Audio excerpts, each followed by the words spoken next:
A radical equation is an equation with a variable under the radical. And here's one now. The square root of the quantity 4n minus 5 is equal to 6. Well, let's square both sides. And on the left side, we have the square root of 4n minus 5 squared, and of course that is equal to 4n minus 5. And on the right side, 6 squared is 36. We add 5 to both sides. We get 4n is 41.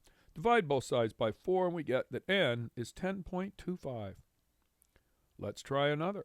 We square both sides here, and we get n squared on the right, but we get a binomial squared on the left, which when worked out gives us n plus 4 root n plus 4.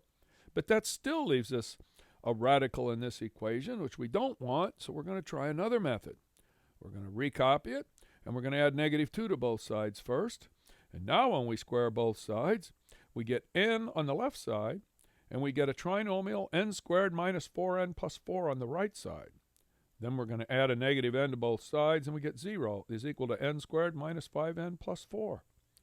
We'll recopy that on a new frame, and we could use the quadratic formula here, but it's also factorable, so we'll do that. And that leaves us to two apparent solutions. N is 4 or n is 1. But it turns out that just like when we worked with algebraic fractions and had variables in denominators, sometimes we had solutions to transformed equations which did not work in the original equations, and these were called extraneous solutions. We're going to check for some extraneous solutions now. We're going to go back to the original equation. We're going to write our two apparent solutions underneath and start by substituting the 4 in for the n in both places it occurs in the original equation. And we do the arithmetic and we get 2 plus 2 is 4, and that's true. So 4 is, in fact, a solution to the original equation, and we'll keep it. But now let's substitute the 1 in. And when we do that, we get the square root of 1 plus 2 is 1, which gives us that 1 plus 2 is 1, and that's false. So the 1 turned out to be an extraneous solution. We will cross it out. There is only one solution to this equation. And we'll try another. We're going to add negative 6 to both sides, and that's going to give us that the square root of something is a negative number. Well, because that radical symbol means to get only the positive square root, also known as the principal square root, negative 3 is not a positive number.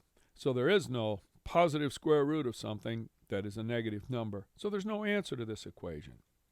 Now you could do this a long way by squaring both sides and then checking for extraneous solutions, but sure enough, you would find that the solution that would show up for your transformed equation would not work in the original equation.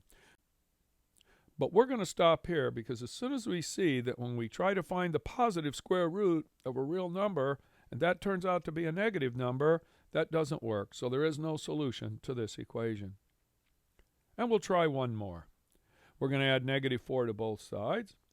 Since we don't know what n is, we can proceed. There's no guarantee that that's going to be a negative number. We square both sides. And of course, on the left side, squaring that radical is not so tough. We just get n plus 8. On the right side, we have to do a little more work. We get n squared minus 8n plus 16. We add both a negative n to both sides and a negative 8 to both sides. And then we recopy it on a new frame, and we check to see if it's factorable, and it is. And our two apparent solutions are 8 and 1. But let's check back into the original equation, shown here.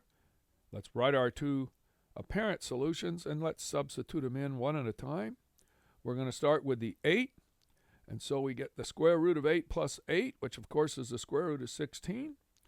And then we take the square root of 16, we get 4, and that leads to 4 plus 4, which is 8. So that's true, and 8 is a solution to this equation.